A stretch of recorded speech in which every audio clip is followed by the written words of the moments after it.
मैया को सब पता है, इतनी जल्दी तेरा पेट भर ही ना सकता।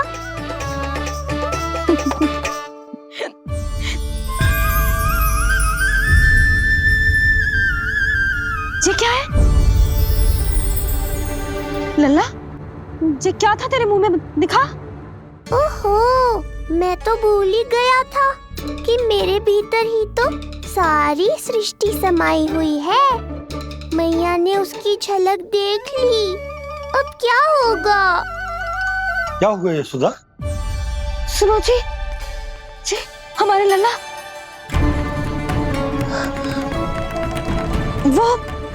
वो इसके मुंह में। क्या? भूल जाओ ना मैया, कुछ नहीं था मेरे मुंह में। लल्ला मुंह खोल के बाबा को दिखा। अरे क्या देख रही है उसके मुंह में? अवश्य ही मेरा दृष्टि भ्रम होगा, किंतु ऐसा भ्रम। अरे बताओ ना यशोदा, या फिर मुहूर्त शीघ्र ना बताने की बात का प्रतिशोध ले रही हो तुम? ना ऐसी बात ना है। तो फिर बताओ ना क्या बात है? हाँ? मैंने लल्ला के मुंह में कुछ देखो। क्या देखो? अब फंस गया मैं। मैया बाबा को सब कुछ बता देंगी और राय का पहाड़ बन जाएगा। फिर कैसे संभालूंगा इन दोनों को? ऐसे लगो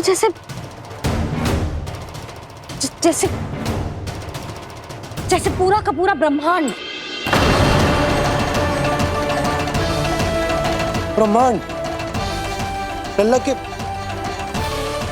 मुंह में। अच्छा, तुम मेरा मुंह देखो। हाँ।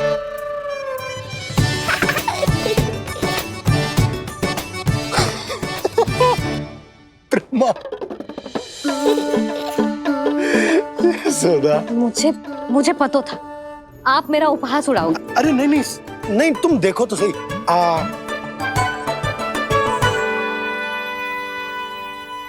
ब्रह्मांड ना सही, गोकुल तो दिखना चाहिए। अरे गोकुल को राजा हूं मैं, है क्या ना? है? देखो, अरे देखो। धन्यवाद बाबा, आपने इस बात को गंभीरता से नहीं लिया, इसलिए अब मैया भी नहीं लेंगी। आज तो बचा लिया आपने। आज के बाद ना आपको कुछ बताऊंगी ही ना। आप जाओ, नामकरण उत्सव की तैयारी करो। और हाँ, इस बार भी उत्सव छोटा ही करना है, जो तो मत ही बोलना आप। हाँ। अब इसे कैसे समझाऊं कि हम कोई भी उत्सव बड़ा ना कर सकते? व्यर्थ ही कंस की दृष्टि पड़ जाएगी हम पर।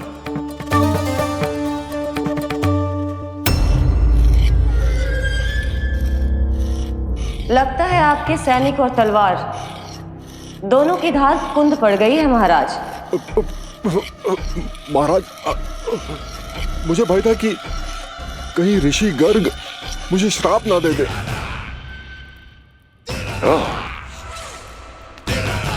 तो श्राप से भयभीत हो गए दुर्जन, किंतु कंस तो कोई श्राप नहीं देता, सीधा मृत्यु देता है। ऐसा न करे महाराज, दया करें, दया निदान। यदि मैं उनकी इच्छा के विरुद्ध भीतर जाने की कोशिश करता तो जितनी सूचना मुझे मिली है उतनी भी नहीं ला पाता। तब आपको कैसे पता चलता महाराज कि आपकी बहन और बहनोई मात्र अपनी मृत संतानों के श्राद्ध के लिए वहां नहीं गए थे?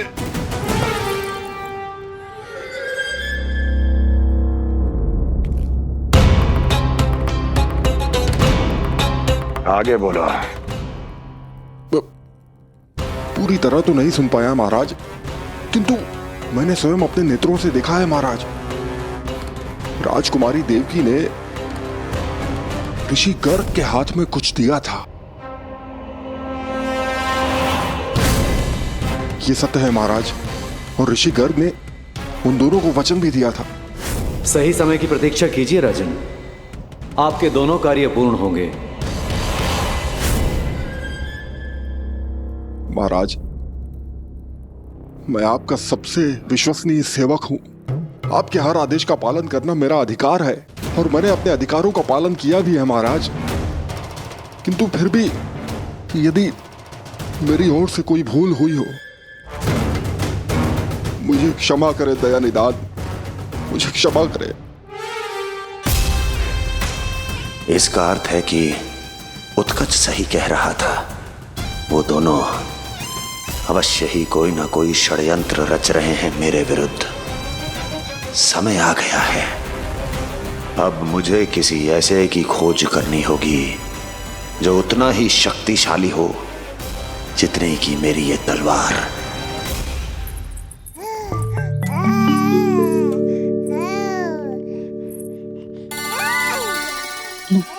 अभी से पुकारने लगो जी, अभी तो आई हूँ रसोई में।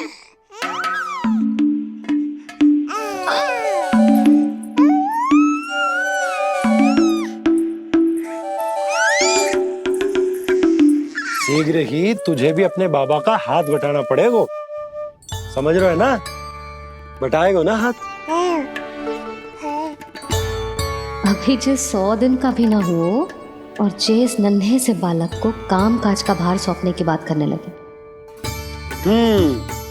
काम का नाम सुनते ही मुख से स्वर ना निकल रहे तेरे।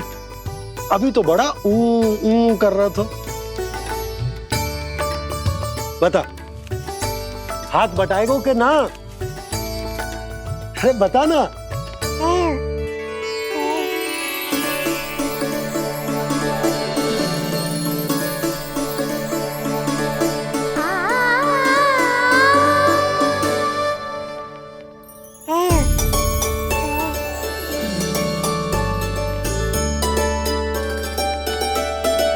कल तू पूरा 100 दिन को हो जाएगा लल्ला। पंडित जी आएंगे, तुझे नया नाम मिलेगा। देखो तो मन में तो इनके भी कितना उत्साह भरो है, बस दृष्टि में मैं ही आती हूँ। और कल तुझे वो नाम मिलेगा लल्ला जिससे पूरा संसार तुझे पहचानेगा।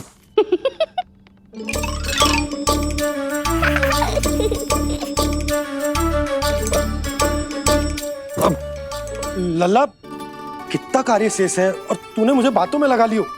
मुझे क्यों फंसा रहे हो बाबा? छुपाने की कोई आवश्यकता ना है।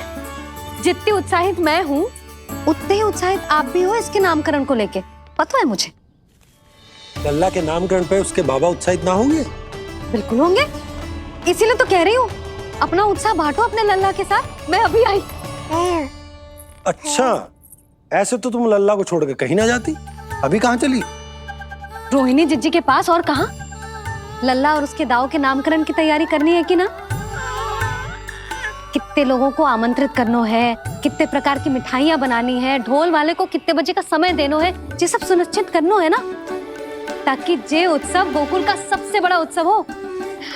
अरे सूची देनी है जिज्जी को।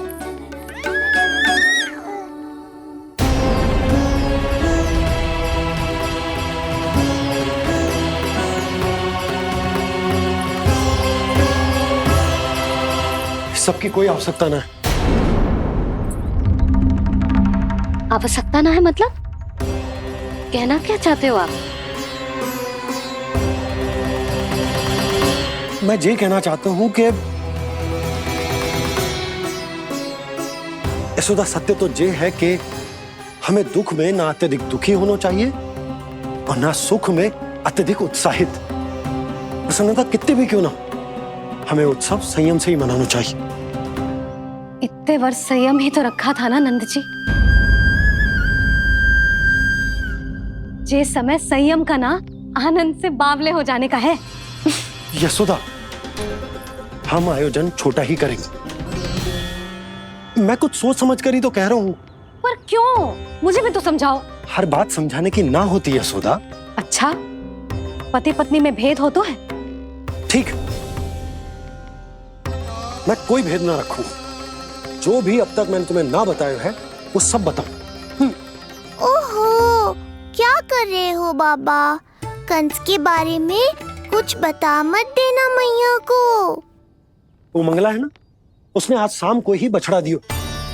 और भात पत का मांस लगभग बीतने को ही है, तो धीरे धीरे शरद ऋतु आ जाएगी, दूध की हानि भी कम हो जाएगी।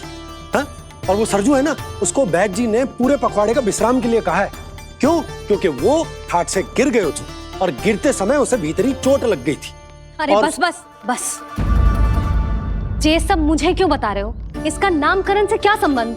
तुम्ही ने तो कही ना कि पति पत्नी के बीच में कोई भेद ना होता। तो मुझे जो भी बात पता है मैं तुम्हें बताऊंगा। कितनी समझदारी से बात बदल देते हो आप, और भोली भाली मैं आपकी बातों में आ जाती हूँ और इस सब में असली बात तो रह ही जाती है। किंतु आज बात मेरे लल्ला की है।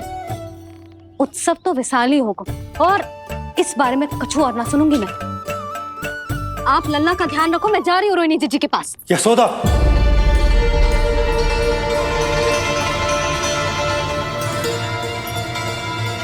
बात केवल सुनने की ना होती, उसे समझना भी पड़ता है।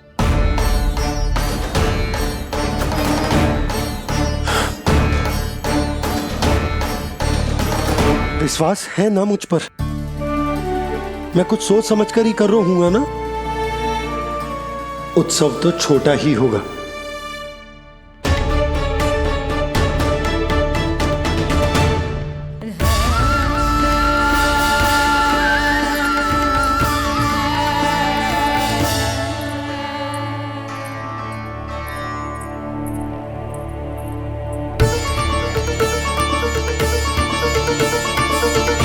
क्षमा करना लल्ला, तेरी मैया को डांटना पड़ गया।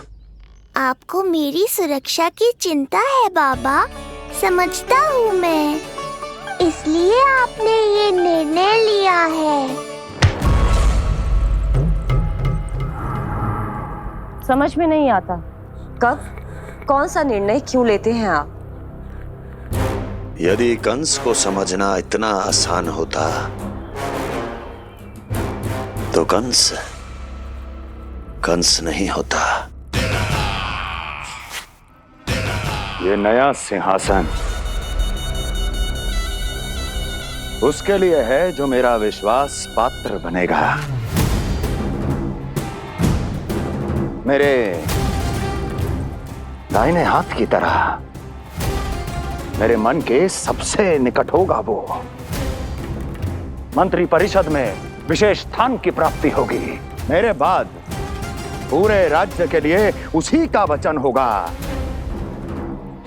शासन। किंतु ये अधिकार केवल उसे प्राप्त होगा जो मेरी परीक्षा में उत्तीर्ण होगा। मेरा सबसे महत्वपूर्ण कार्य करेगा वो। इसलिए जाओ, कह दो सभी बाहुबलियों को, महाबलियों को, दैत्यों को, दानवों को, प्रेतों को, पिशाचों को, सभी को ये सूचना दे दो ना ना ना ना, सूचना नहीं, चुनौती दो कि यदि साहस है तो आए, मेरी परीक्षा में उत्तीर्ण हो और इस सिंहासन पर बैठने का अधिकार प्राप्त कर ले। जाओ। और हां, ये अवश्य कहना कि केवल वही आए जिनके हृदय में साहस का ज्वालामुखी धधकता हो, जिनकी तलवारें पर्वतों का सीना चीरने को व्याकुल हो, जिनकी संकल्प शक्ति इतनी दृढ़ हो कि मृत्यु से टक्कर ले लें। कायर नहीं चाहिए मुझे। जाओ। महाराज, आप जिसे भी ये विशेष पद देंगे, भविष्य में यदि वही हमारे शीश पर बैठ गया तो क्या करेंगे आप? पहले ऐसा कोई योद्धा सामने तो आए अस्ति,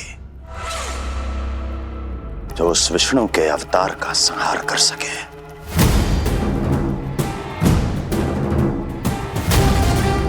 और जहां तक प्रश्न है हमारे शीश पर बैठने का, तो स्मरण रखो अस्ति, कंस को अच्छी तरह आता है ऐसे तो साहसियों को बीच दरबार में खड़ा करके अपनी उंगलियों के संकेत पर नृत्य करवाना। ता दीर्घ ता। और अपना कार्य सिद्ध होने के बाद उनके तन से उनके शीश को उतारना कंस को भली भांति आता है।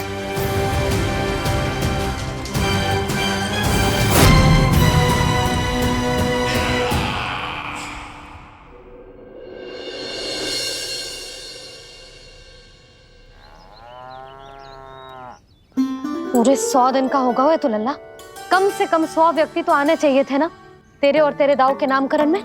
हाँ, अब तुम मुस्कुरा क्या रहो है? तू ही बता, जे भवन देख के लग रहा है कि यहाँ कोई उत्सव है? बिना अतिथियों के कैसा उत्सव और कैसा आनंद, तू ही बता। पर मैं करूं भी तो क्या? पता है लल्ला, मुझे तो लग रहा है तेरे बाबा ना कंजूस होगा है। नहीं तो भला और क्या समस्या हो सकती है उन्हें बड़े आयोजन से? अरे गोकुल के राजा का लल्ला है तू, राजकुमार। यदि तेरा आयोजन बड़ा ना होगो तो भला किसका होगो?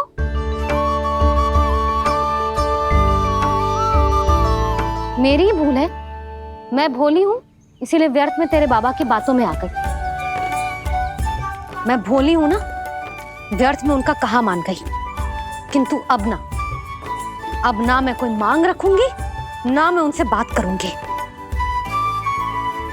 और कहे देती हूँ लल्ला, सावधान जो इस बार तू बीच में आया तो। हाँ नहीं तो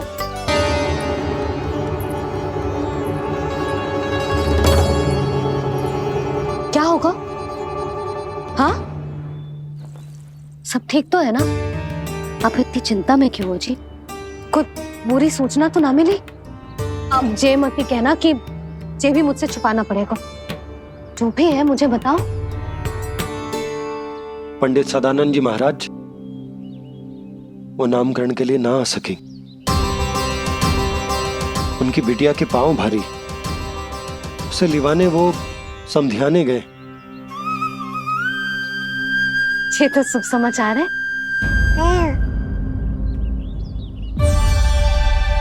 किंतु मेरे लल्ला का नामकरण अब वो सही मुहूर्त पे कैसे होगा?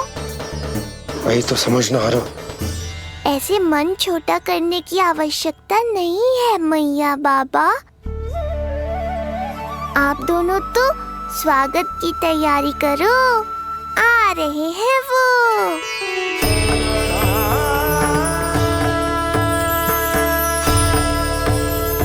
लो, आ गए वो जिनकी मुझे प्रतीक्षा थी। आप दोनों व्यर्थ ही चिंता कर रहे थे।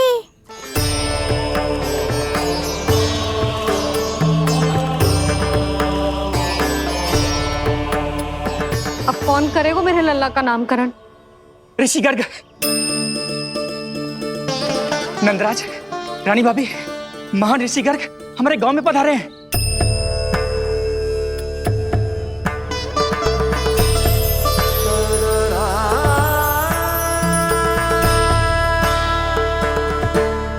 ऋषि गर्ग गोकुल में? हाँ नंदराज, और कह रहे थे उन्हें यादव राज वासुदेव जी ने भेजो है रानी जी के पास। अरे तो तुम लोग खड़े खड़े क्या देख रहे हो? जाओ उनके सत्कार की तैयारी करो। जी यशोदा, उनके स्वागत की तैयारी करो। सुनो जी, वो तो यादवों के कुलगुरु है ना, रोहिणी जीजी के यहाँ आए हैं, हमारे यहाँ आएंगे। आप देखती जाओ मैया, वो सीधे हमारे घर ही आएंगे।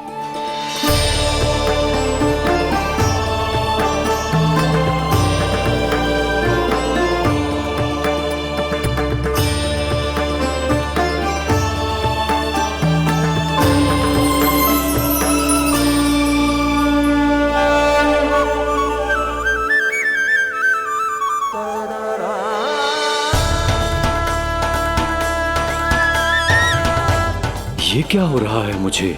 मैं उस भवन की ओर क्यों बढ़ा जा रहा हूँ?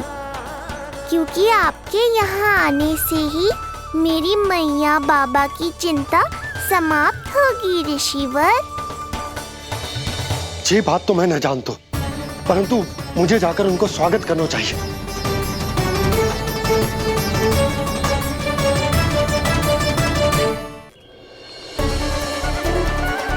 गुरुदेव, कल्याण हो। भगवान श्री नारायण के महान भक्त आज हमारे गांव में पधारे। हमारा जीवन सफल है गया आज। वो भवन आपका है नंदराज? आपके शुभ चरण पड़ेंगे तो हमारा जय भवन पवित्र हो जाएगा। इतने बड़ी ऋषि अगर हमारे घर पधारेंगे तो हमारे तो भाग्य ही संवर जाएंगे। मैया आपके दर्शन को तरस रही है ऋषिवर। संकोच मत कीजिए, अब आ भी जाइए। पधारिए गुरुजी। न जाने क्यों मेरे पांव अपने आप ही आपकी भवन की तरफ जाने को व्याकुल है नंदराज। पधारिए गुरुदेव, आइए।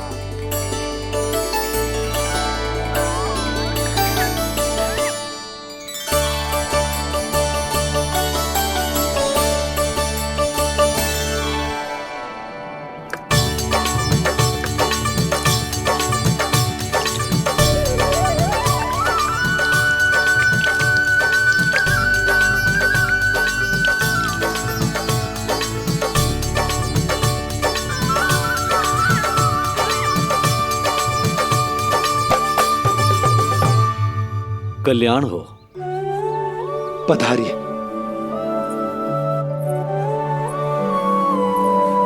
आया तो था मैं रानी रोहिणी के भवन में, पर पता नहीं कैसे यहाँ खींचा चला आया।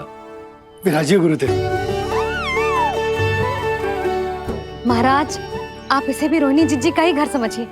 मैं अब भी बुलाकर लाती हूँ।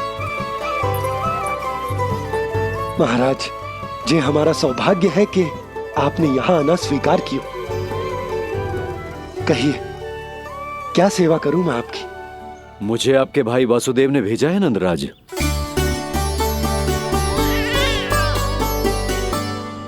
प्रणाम गुरुदेव।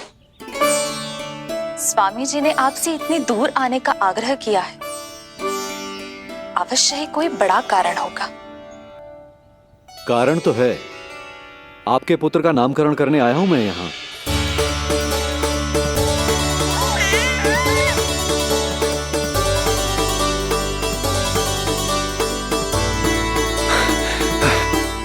ऋषिवर, तब तो आप अत्यंत ही शुभ दिन पधारे। आज का ही मुहूर्त निकलो है भाभी के लल्ला और हमारे लल्ला के नामकरण के लिए। परंतु पंडित जी गांव से बाहर हैं, इसीलिए आप। अब तो आप यहाँ आ गए हो, आप हमारे भी लल्ला का नामकरण कर दो ना। पुत्री, ये क्या कह रही हो तुम?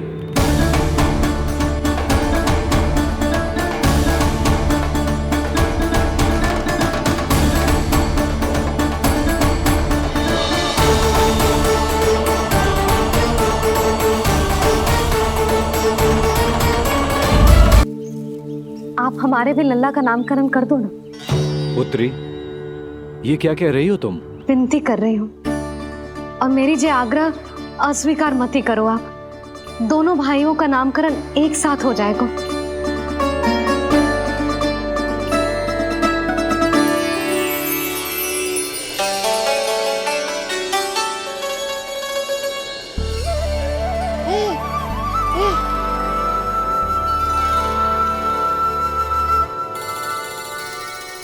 कितने प्यारे और निर्दोष बालक हैं।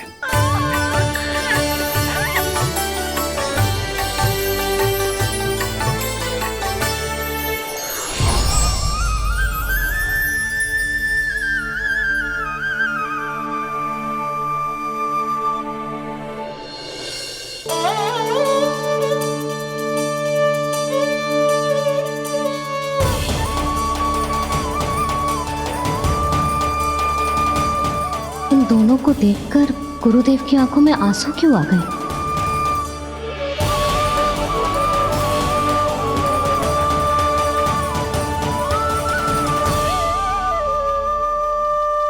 ये क्या ऋषिवर, संभालिए अपने आप को, नहीं तो मेरा रहस्य खुल जाएगा आज।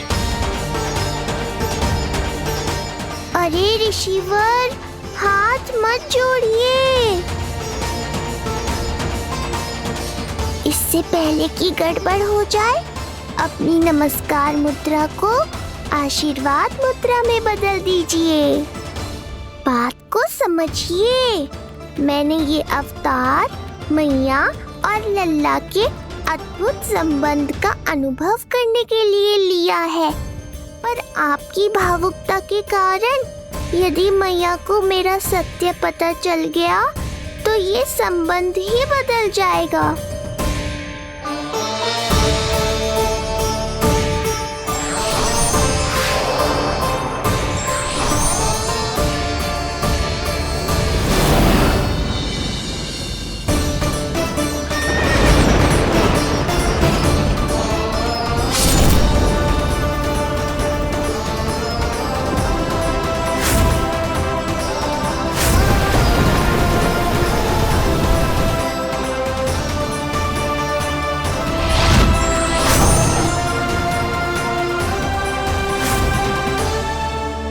अब आप सब कुछ जान चुके हैं ऋषिवर, इसलिए अब मेरे सामने हाथ जोड़कर मेरे सत्य को उजागर मत कीजिए।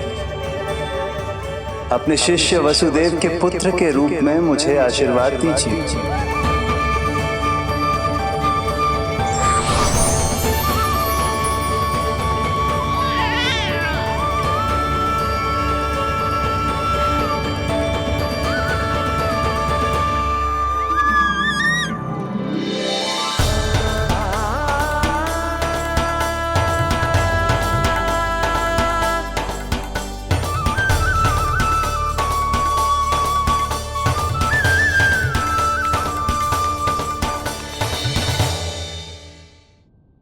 ऋषिवर, आप मौन क्यों हैं? और आपकी आंखों में आंसू, सब कुछ ठीक है ना? अब तो आप हमारे लल्ला का नामकरण करोगे ना? इन दोनों का नामकरण करना मेरा सौभाग्य होगा पुत्री।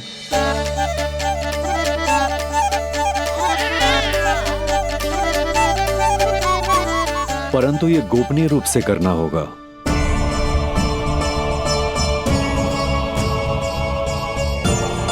अवश्य ही स्वामी का आग्रह होगा, ताकि कंस की बुरी दृष्टि हमारे पुत्र पर ना पड़े। ये तो बहुत महान ऋषि हैं, इन्हें कंस के अत्याचारों के बारे में अवश्य पता होगा। अपनी संतान का नामकरण संस्कार करना एक मां के लिए उत्सव से कम नहीं होता है, पर यह छुपकर करना होगा। आप दोनों को स्वीकार तो है ना? जैसी आपकी आज्ञा गुरुदेव। स्वीकार है गुरुदेव। तो फिर कहाँ करना है हमें नामकरण का प्रबंध? गुरुदेव, मंदिर सही रहेगा? उससे पवित्र स्थान तो हो ही नहीं सकता है। ऋषिवर, आप तनिक विश्राम कीजिए, हम लोग प्रबंध करते हैं। मैं कुछ समय इन बालकों के साथ व्यतीत करना चाहूंगा। ये तो इनका सौभाग्य होगा। हमें आज्ञा दीजिए।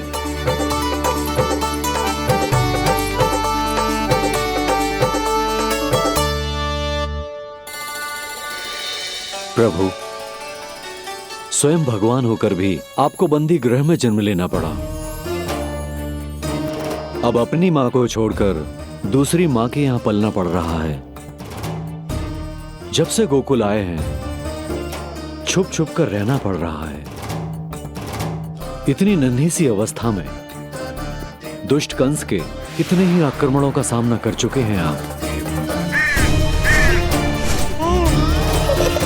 और जिस उत्सव में सभी सप्तऋषियों और सभी देवी देवताओं को साक्षी बनकर आना चाहिए, उस नामकरण उत्सव को यहां एकांत में करना पड़ रहा है।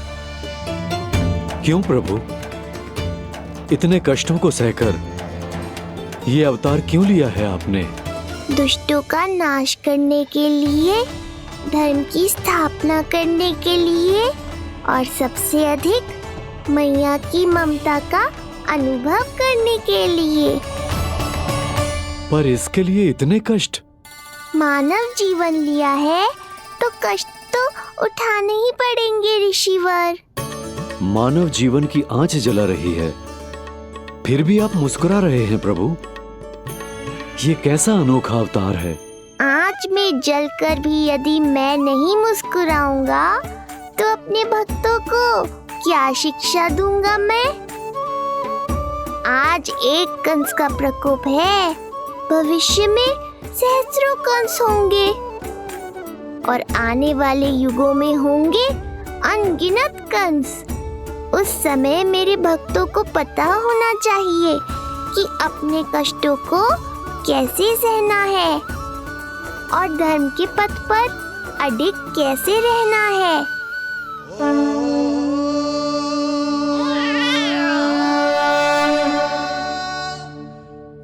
आप धन्य हैं प्रभु। देखा अस्ति, जब सिंह दहाड़ता है तो वन के सभी जीव जंतु इकट्ठे हो ही जाते हैं। वो सब जो मेरा विश्वास पात्र होने का अधिकार और ये सिंहासन पाना चाहते हैं, सामने आए। बुद्धि के बिना बल अपंग होता है महाराज, और मेरे पास बुद्धि और बल दोनों हैं। आप केवल आदेश दीजिए किसका संहार करना है।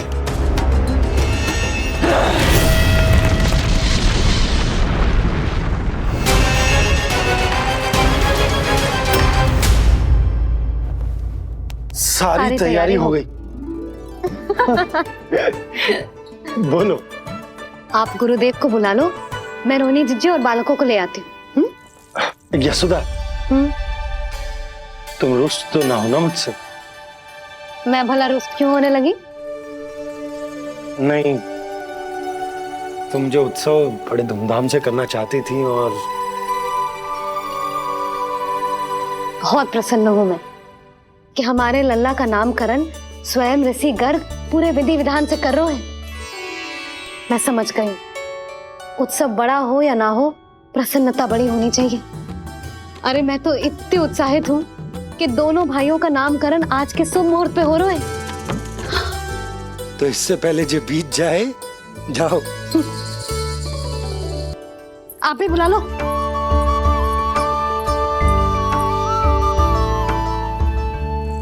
यहाँ सब के सब एक से बढ़कर एक है, तो फिर अपने कार्य के लिए किसका चुनाव सबसे पहले करूं? मेरा सामर्थ्य तो आपने अभी तक देखा ही नहीं महाराज। चुटकी बजाकर शत्रुओं का विनाश कर सकता हूं मैं।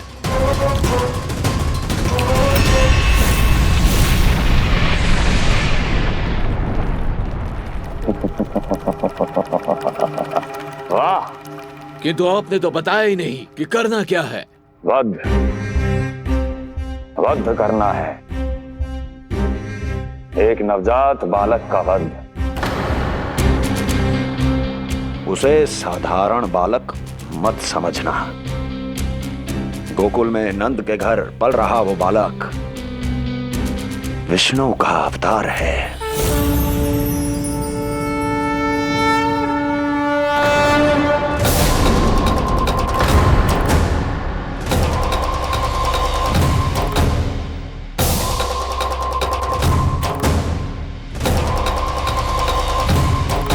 क्या हुआ? इतना सन्नाटा क्यों छा गया? क्षमा कीजिए महाराज, पर मैं नन्हे बालकों के साथ हिंसा नहीं करता। विष्णु अवतार बड़ा छलिया है महाराज, मैं उसका मुख भी नहीं देखना चाहता।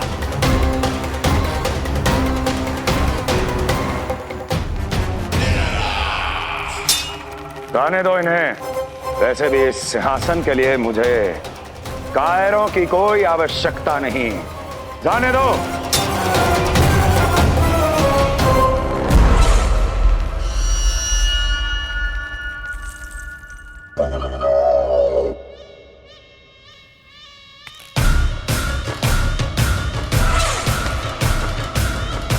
दुर्जन,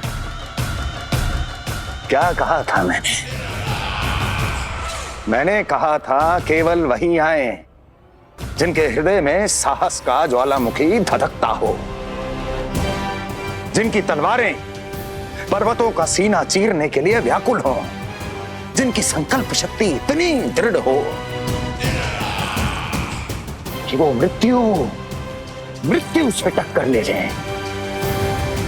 वही होगा इस सिंहासन का असली अधिकारी।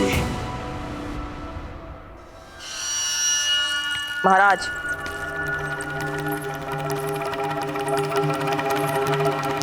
ना तो आपके दिए इस सम्मान का कोई मूल्य रह गया है और ना ही आपके भय का।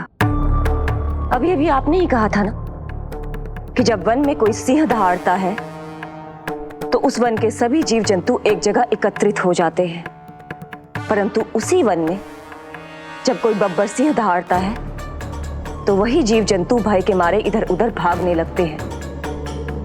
निश्चित ही वो बालक इन सब के लिए बब्बर सिंह बन चुका है। उसका भय हमारे साम्राज्य की नींव हिला रहा है महाराज।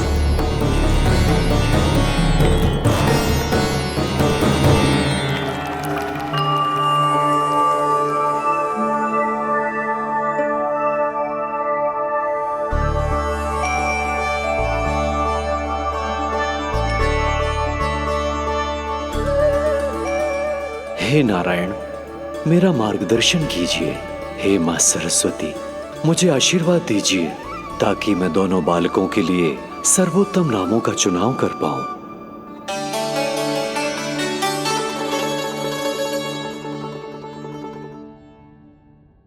आपके पुत्र को बड़े भाई के कर्तव्य का निर्वाह करना है और इस दायित्व को प्रभु श्री राम से अच्छा किसने निभाया है? जैसा अटूट संबंध उनका अपने भाइयों के साथ था, मैं श्री नारायण से प्रार्थना करता हूं कि वैसा ही प्रेमपूर्ण संबंध इसका भी अपने छोटे भाई के साथ हो।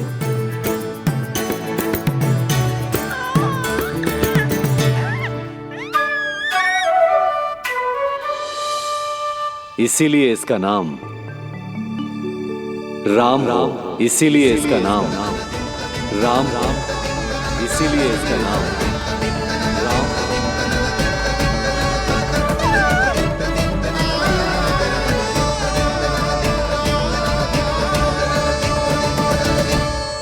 बड़े भाई में आदर्श, न्याय, संकल्प बल के साथ साथ शारीरिक बल भी होना चाहिए।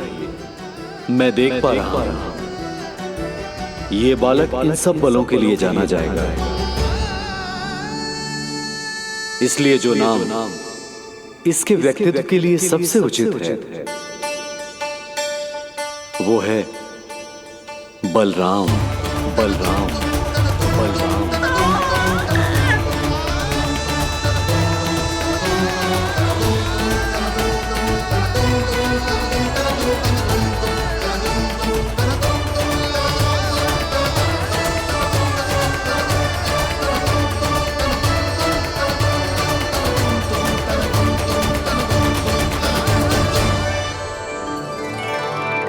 बलराम,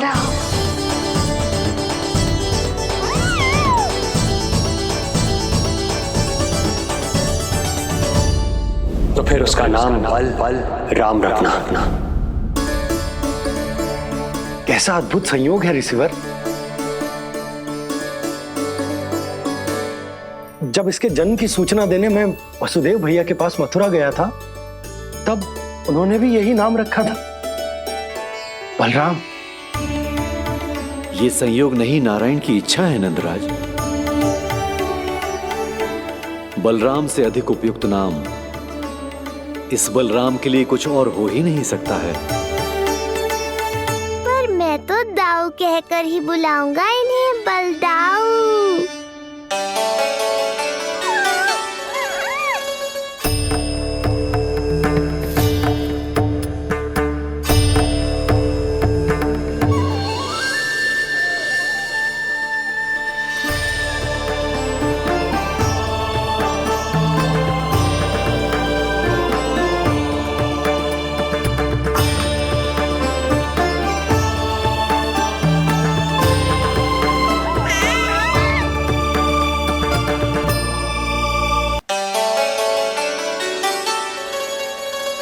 सुना पुत्र, आज से तुम्हारा नाम होगा बलराम।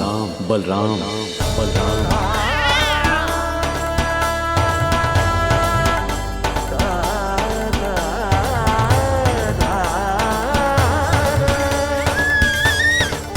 गुरुदेव, कितना अद्भुत नाम दिया है आपने इसे। अब मेरे लल्ला को भी ऐसा ही कोई उत्तम सा नाम दे दो।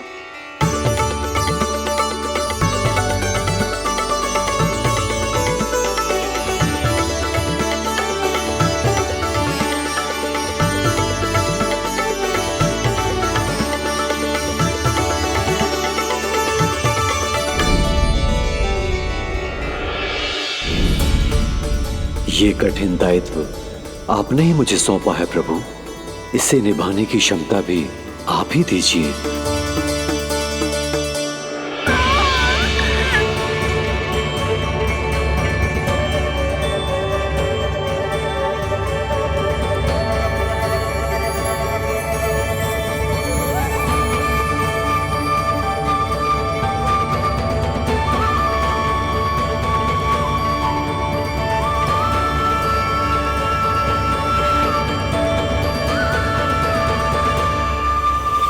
कृष्ण कृष्ण कृष्ण कृष्ण कृष्ण कृष्ण कृष्ण कृष्ण।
कृष्ण कोई साधारण शब्द नहीं है,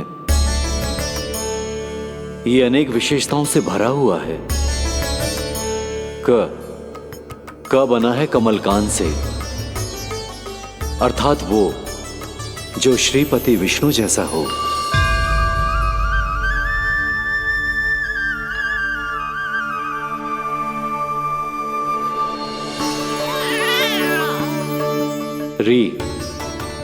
री की उत्पत्ति हुई है श्री राम से, अर्थात वो जो सबके हृदय में बस जाए।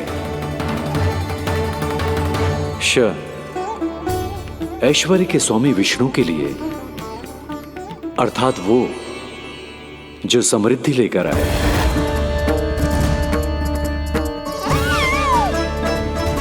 और ना है नरसिंह के लिए, अर्थात वो जो रक्षा करे। और अंत में आकार की मात्रा सूचक है अग्निदेव का, अर्थात वो जो स्वयं तप कर सबको पवित्र कर दे।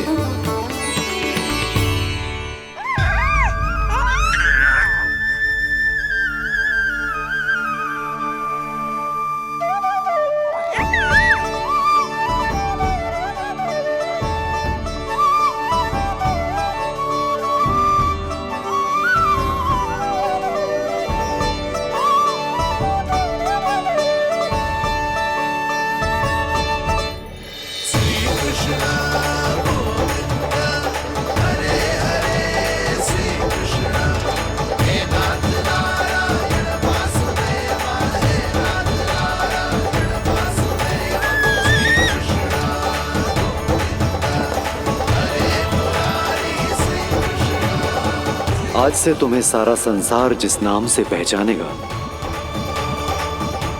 वो नाम है कृष्ण। वो नाम है कृष्ण। वो नाम है कृष्ण। वो नाम है कृष्ण। कृष्ण कृष्ण कृष्ण कृष्ण कृष्ण कृष्ण कृष्ण कृष्ण कृष्ण कृष्ण कृष्ण कृष्ण कृष्ण।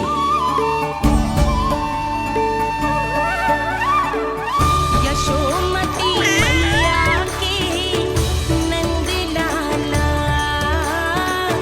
यशोमती मैया के नंद लाला। असुरी कार्य करने वालों के लिए कृष्ण नाम का अर्थ एक और भी होगा। वो घनी अंधेरी रात जिसमें इसने जन्म लिया,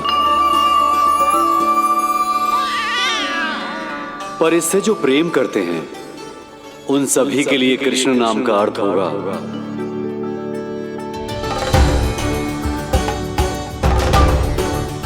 अतुलनीय सुंदरता और अथाह प्रेम।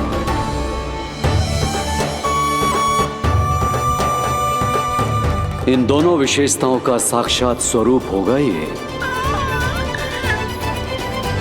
कृष्ण।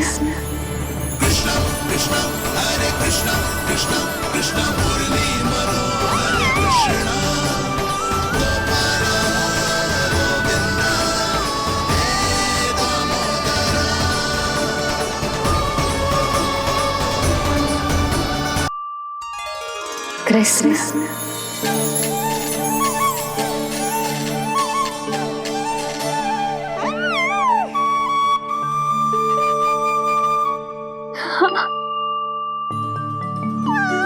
और जो मानवता के शत्रु हैं उनके जीवन में ये नाम अशांति, असुरक्षा, भय उत्पन्न करेगा, पर सात्विक प्रवृत्ति के व्यक्तियों के लिए ये नाम शांति, संतोष और सुख का सूचक होगा।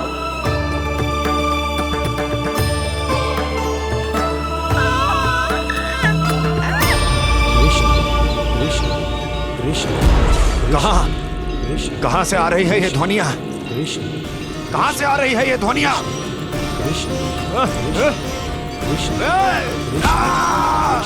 स्वामी महाराज,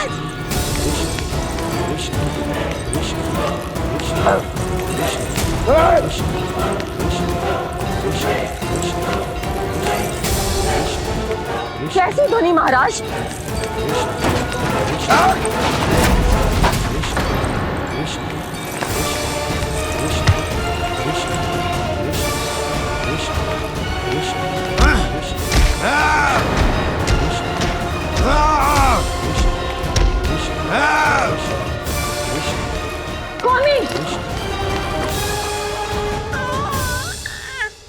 कृष्ण।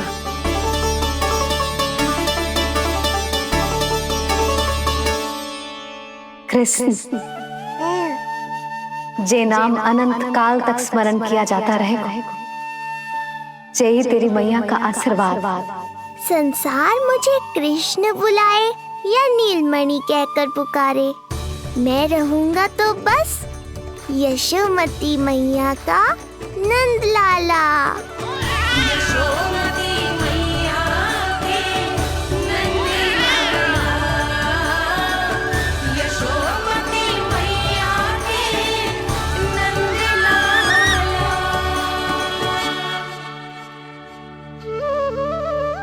गुरुदेव, आपने मेरे लल्ला को इतना प्यारा नाम दिया है, उसके लिए आपका बहुत बहुत धन्यवाद। एक बार गोपियों को पता चलेगा तो देखना कैसे रटने लगेंगी मेरे लल्ला का नाम। इससे पहले कि आप सब बाहर जाकर किसी और को बताएं, एक कर्मकांड शेष है। नामकरण के बाद पिता को आशीर्वाद के रूप में कुछ न कुछ उपहार बालक को अवश्य देना चाहिए।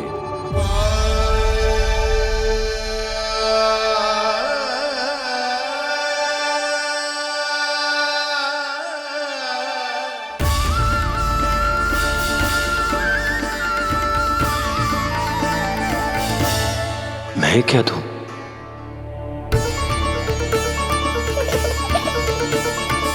वासुदेव मेरे शिष्य हैं और उनकी अनुपस्थिति में यह दायित्व मैं निभाऊंगा।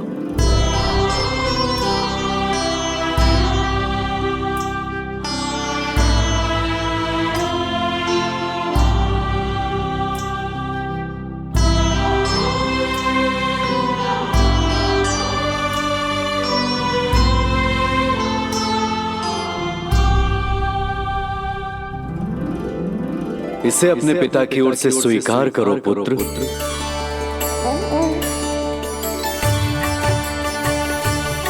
कल्याण हो।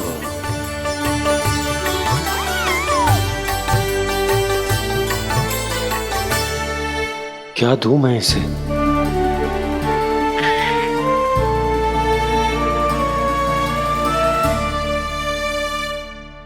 आप सोच क्या रहे हो? आशीर्वाद दो ना अपने कृष्ण को। अच्छा, सोच रहा हूं कि लल्ला को क्या दूं?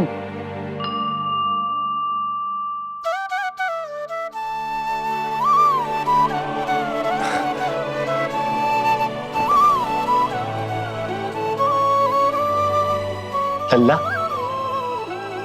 तू स्वयं ही बता दे, तुझे क्या चाहिए?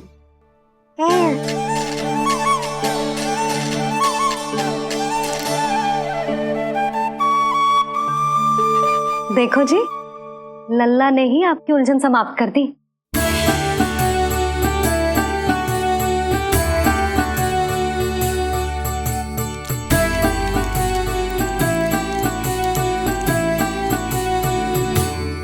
मेरा आशीर्वाद कि तेरा जे नाम कृष्ण तेरी प्रजा के लिए बहुत हितकारी हो। गुरुवर, आप भी इसे आशीर्वाद दें। जिनके आशीर्वाद से ये पूरा संसार संचालित होता है, उन्हें मैं क्या आशीर्वाद दूं?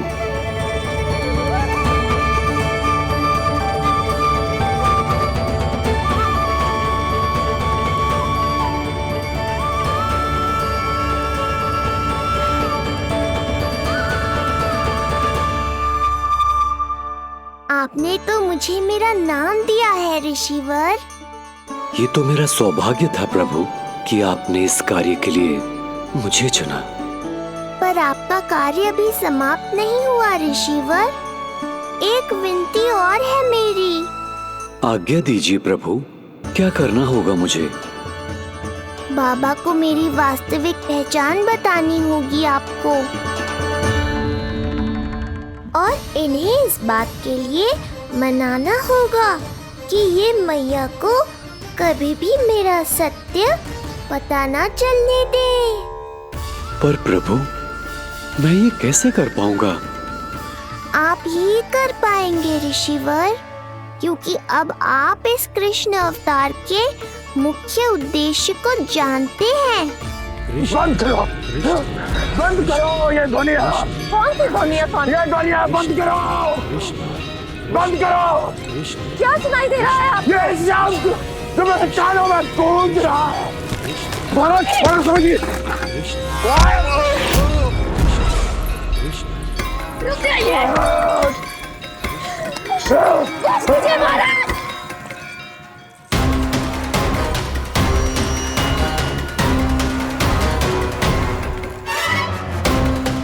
आप भूल रहे हैं कि आप मथुरा नरेश है, कंस है आप।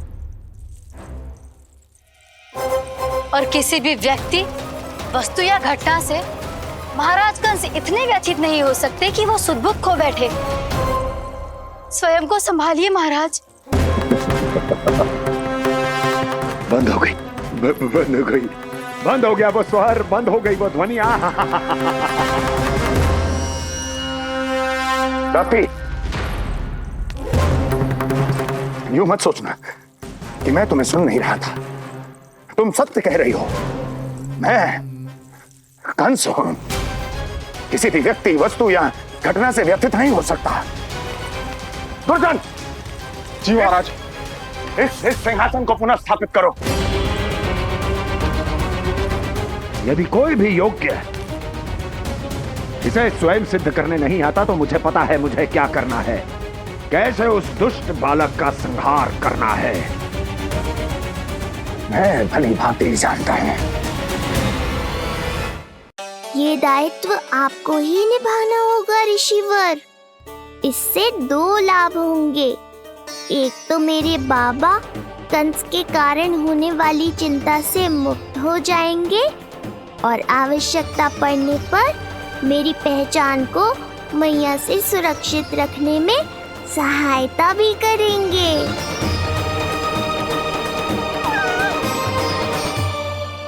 नंदराज, अब बलराम और कृष्ण दोनों को भूख लग गई होगी।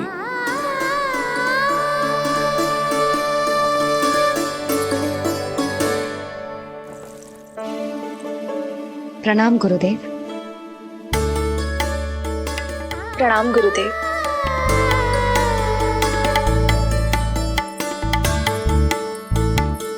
गुरुदेव, अब आप भी विश्राम कर लीजिए। नहीं नंदराज, मुझे शीघ्र ही मथुरा पहुंचना है। राजा वासुदेव और रानी देवकी मेरी प्रतीक्षा कर रहे होंगे। पर इससे पहले कि मैं जाऊं, मुझे आपको कुछ बताना है।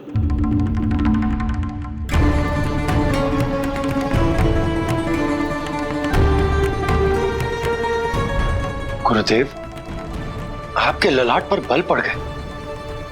सब कुछ ठीक तो है ना?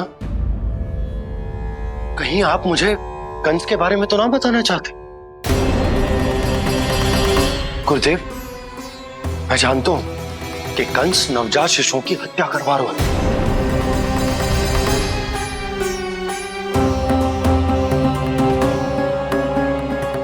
कंस नहीं, कृष्ण के बारे में कुछ कहना है मुझे।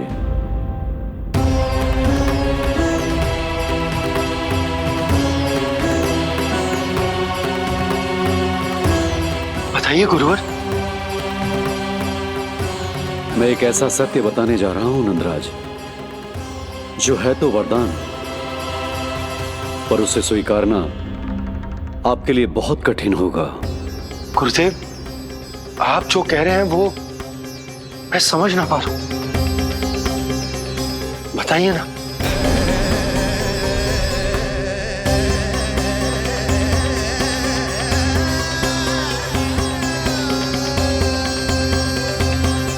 बताइए ना गुरुवर।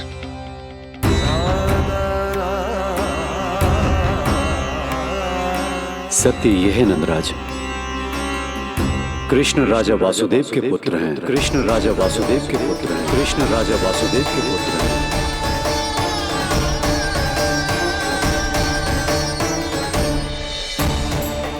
और वो कोई साधारण बालक नहीं है, स्वयं श्री हरि विष्णु के अवतार हैं। और वो कोई साधारण बालक नहीं है, स्वयं श्री हरि विष्णु के अवतार हैं।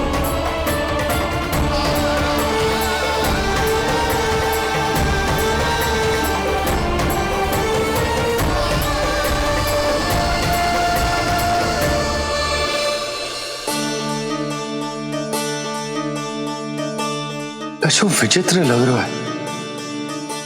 कौन हो तुम? मैं हूं श्री विष्णु का अवतार। शिव, कैसे संभव है गुरुदेव? वो तो नन्हा सा बालक।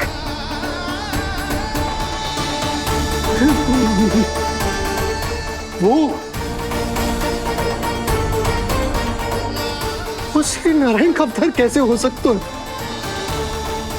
और गुरुदेव, आप ये सोच भी कैसे सकते हैं कि वो मेरा लल्ला वसुदेव भैया का पुत्र है? यही सत्य है नंदराज, पिछले जन्म में मिले वरदान का फल है ये।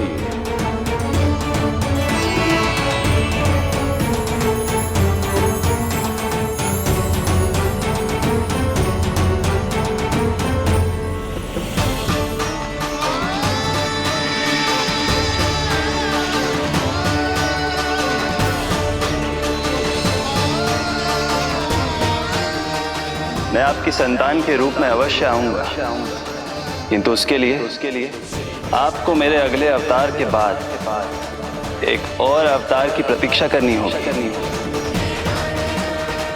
क्योंकि अगले जन्म के लिए मैं पहले ही ये वरदान माता देवकी को दे चुका हूं। इस समय मैं विवश हूं, किंतु मैं आपको वचन देता हूं, आपकी संतान बनकर अवश्य आऊंगा, मैं अवश्य आऊंगा। प्रभु, श्रीहरि को अपने सामने देखकर मेरी व्याकुलता का बांध टूट गया है। 2 जन्म बहुत बड़ा समय होता है स्वामी। अपने पुत्र के रूप में हरि को गोद में खिलाने के लिए अब मैं और 2 जन्मों तक प्रतीक्षा नहीं कर सकती। धरा!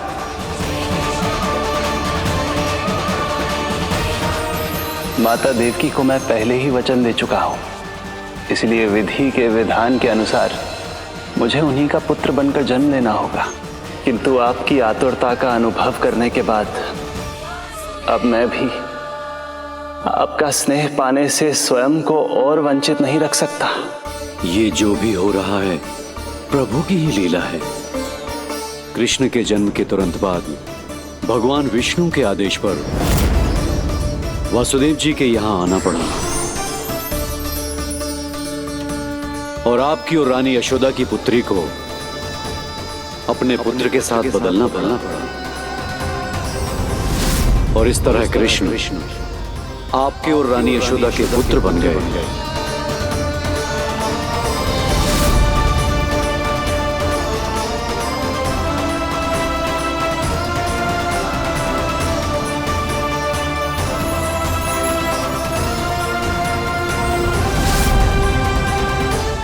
आपने सही कही थी गुरुदेव, जिस सुनने में तो वरदान ही लगता, पर इसे स्वीकार करना उतना ही कठिन। जब यशोदा को इस बात का पता चलेगा तो उसे कैसा लगेगा? अपने नाम का अर्थ अच्छे से सुनो है ना तूने? उसका हर एक अक्षर भगवान श्री नारायण से संबंधित है, जैसे उन्हीं का स्वरूप है तू। बस मैया, ये सत्य आपसे छुपा रहे, इसी कारण बाबा के लिए ये जानना आवश्यक है। फिर चाहे इसे स्वीकार करना उनके लिए कितना भी कष्टदायक क्यों ना हो। नहीं नंद, ये सत्य उन्हें आप नहीं बताएंगे। स्वयं प्रभु ने मुझसे कहा है किसी और प्राणी को इसके बारे में भनक तक नहीं लगनी चाहिए, और रानी यशोदा को तो बिल्कुल नहीं। गुरुवर, कंस के आक्रमणों की जानकारी यशोदा से पहले ही छुपा कर रखना कठिन था। अब इतना बड़ा सत्य मैं यशोदा से कैसे छुपाऊंगा? आपको छुपाना ही होगा नंदराज, यही प्रभु की इच्छा है।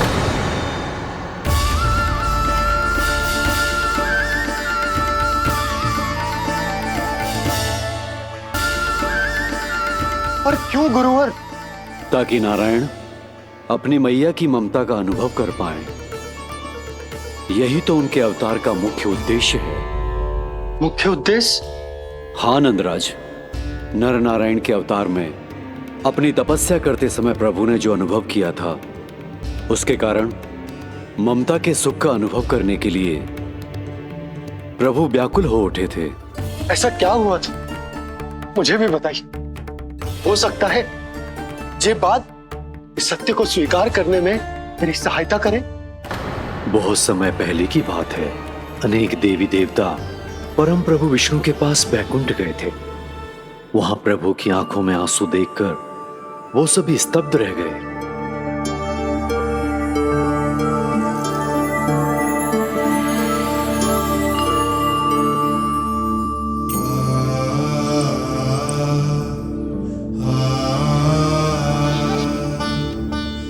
प्रभु, आपकी आंखों में आंसू?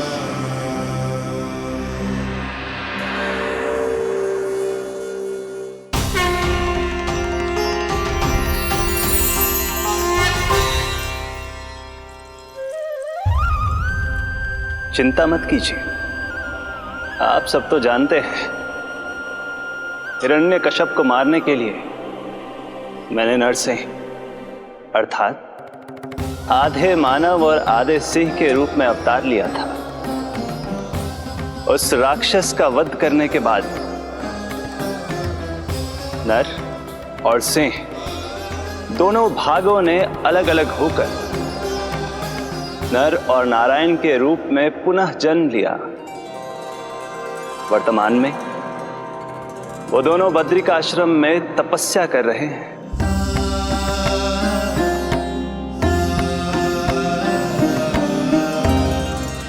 आज उन दोनों ने कुछ ऐसा देखा जिसने मुझे भी भावुक कर दिया।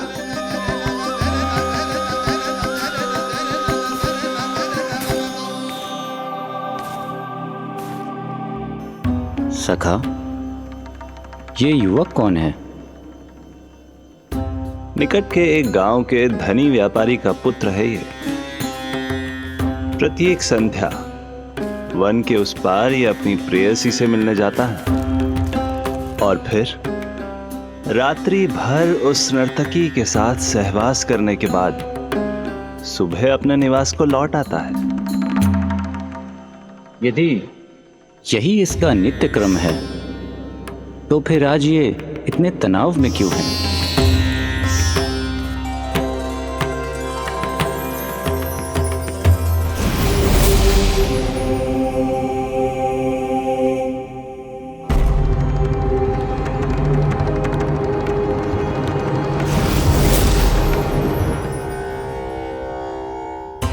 कल रात्रि प्रेम क्रिया के मध्य उस नर्तकी ने इससे पूछा, ये सबसे अधिक प्रेम किससे करता है? जब इसने कहा तुमसे, तो वो बोली, तुम्हें अपने प्रेम को सिद्ध करना होगा। अपनी मां के हृदय को उसके तन से अलग कर मुझे सौंपना होगा। मां का हृदय? क्या हुआ प्रभु? वो लाया अपनी मां का हृदय? ये जिज्ञासा यक्ष प्रश्न बनकर पूरे दिन नर और नारायण के मस्तिष्क में कौंधती रही। उन्होंने संध्या होने तक वहीं नदी किनारे प्रतीक्षा करने का निर्णय लिया ताकि वो ये जान सके कि क्या वो युवक अपनी क्रूर प्रेयसी को छोड़ेगा या वासना में अंधा होकर अपनी ही माता की हत्या करने का जघन्य अपराध करेगा। अब उसके वन पार करने का समय बीत चुका है। युवक ने विवेक का परिचय दिया है सखा। हे प्रभु, आपका कोटि कोटि धन्यवाद।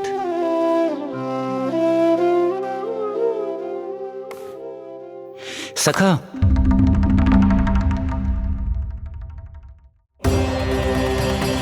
सखा मुझे बताओ, जो अकल्पनीय था कहीं वो घट तो नहीं गया?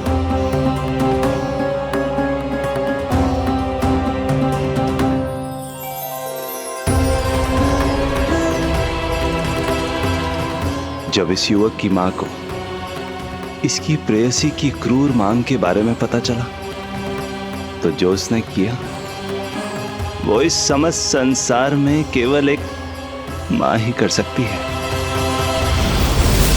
बस इतनी सी बात?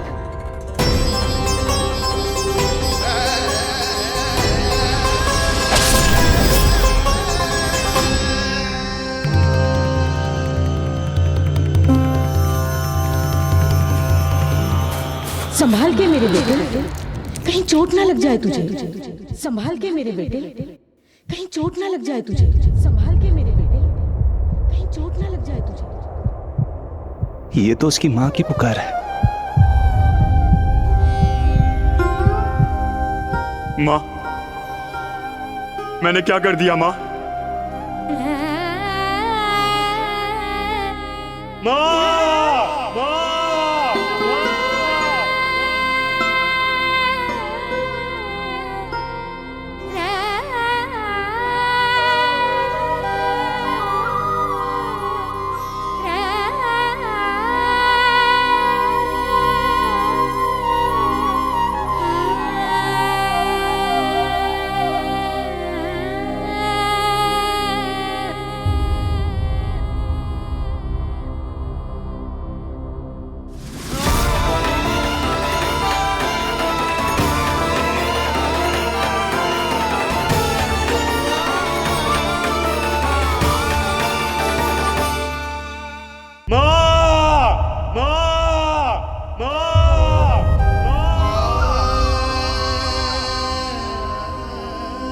इस घटना से केवल नर और नारायण ही भावुक नहीं हो गए थे, बल्कि बैकुंठ में बैठे श्री हरि की आंखों में भी आंसू आ गए थे।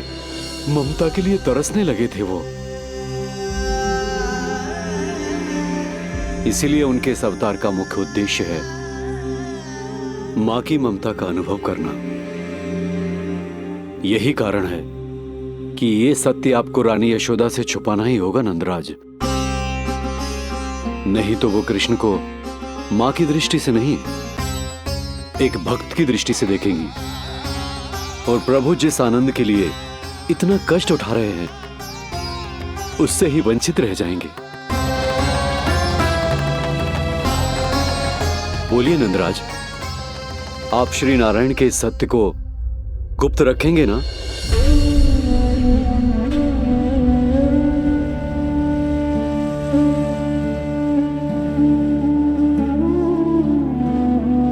प्रभु ने मुझे कैसी दुविधा में डाल दिया है गुरु। यशोदा से तो ये सत्य मैं छुपा भी लूंगा, परंतु स्वयं से कैसे छुपाऊंगा? और बाबा होने को सुख, उसको अनुभव कैसे कर पाऊंगा? जो हो रहा है और जो भी होता है सब उनकी ही इच्छा से होता है नंदराज। इसलिए आगे का मार्ग भी वही दिखाएंगे। अब मैं चलता हूं नंदराज। राजा वसुदेव और रानी देवकी नामकरण के बारे में जानने के लिए व्याकुल हो रहे होंगे।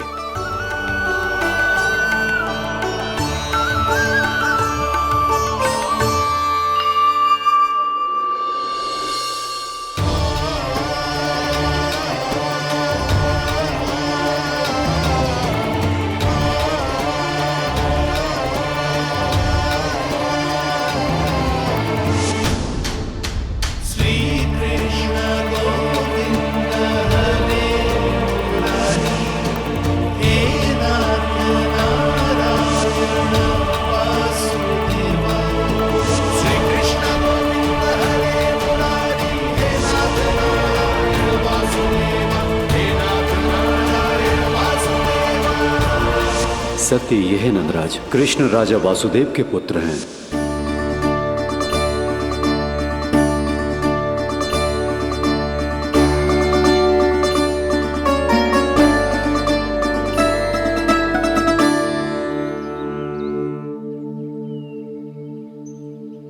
नंदराज, अपने आप को संभालिए और शांत चित्त से घर लौटिए।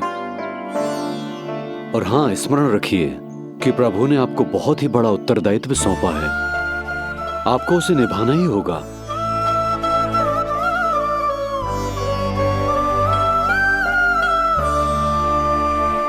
प्रभु आपको शक्ति दे।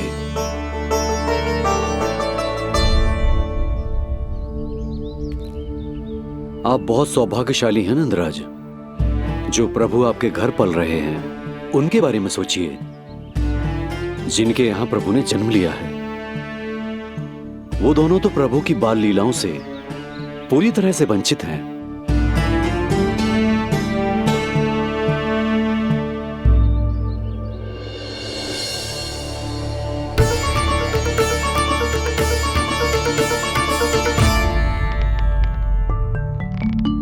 कहाँ रह गए तेरे बाबा लल्ला? जो आए क्यों ना अब तक?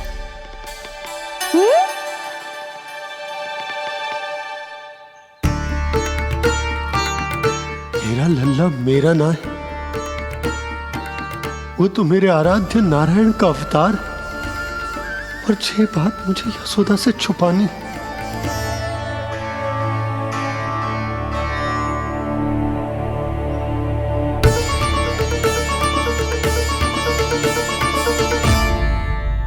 बाबा वहीं खड़े मत रहो, अब आ भी जाओ ना।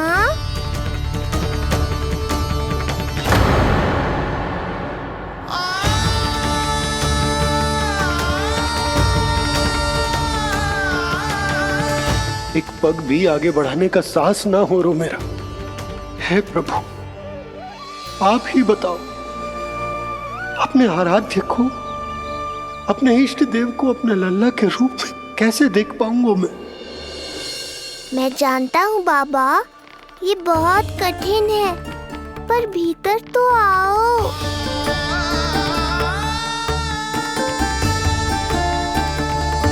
अब आ भी जाओ बाबा, ऐसे बाहर कब तक खड़े रहोगे आप?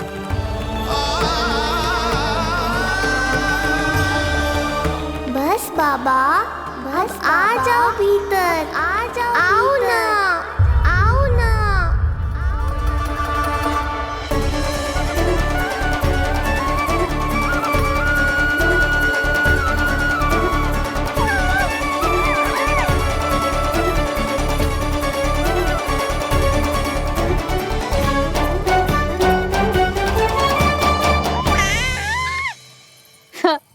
समझो?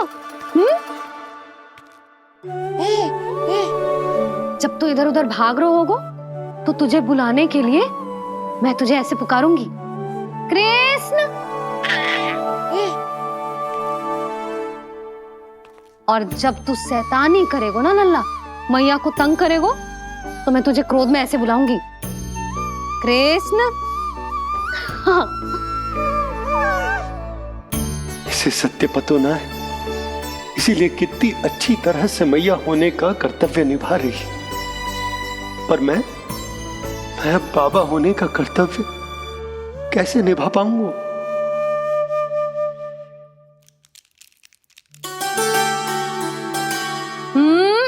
सावधान। इतनी अच्छी लगी तुझे बाबा की दीजे माला, कि मुंह में ले लियो तूने? मुंह में लेने की वस्तु ना है लल्ला। जैसे यशोदा आपको एक मैया की तरह सीख दे रही है, मैं आपको बाबा की तरह शिक्षा कैसे दे पाऊंगा प्रभु?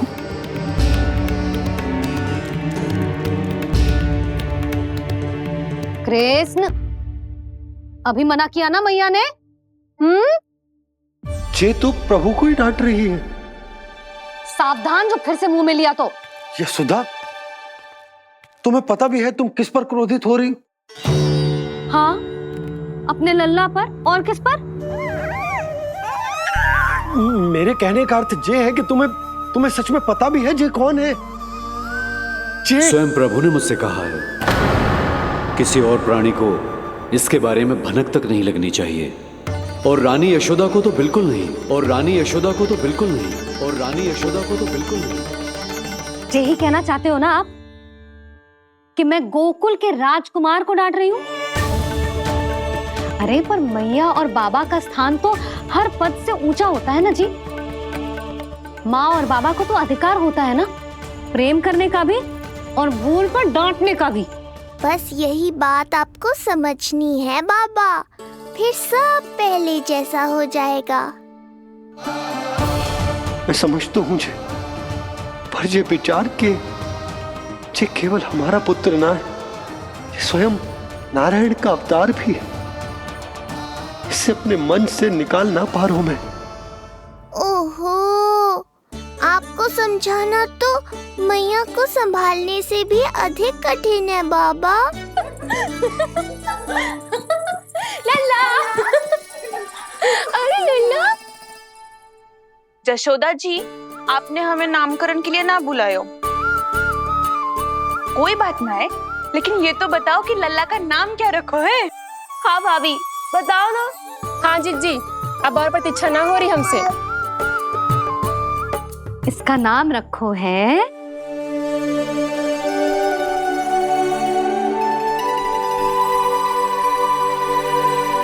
कृष्ण।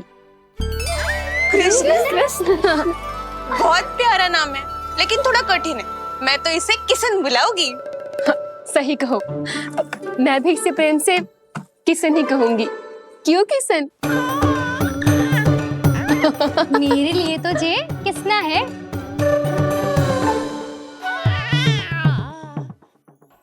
क्या कर रही हैं ये सब? बाबा, इन सब के लिए मैं केवल कृष्ण हूँ, भगवान नहीं। बस अब आप भी शीघ्र ही समझ जाओ ना ये। अरे तुम सब।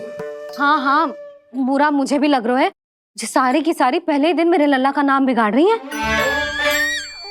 किंतु इसमें भी इन सब का प्रेम ही छुपा है, और हम सब तो प्रेम से भगवान को भी प्यारा सा नाम दे देते हैं, है ना?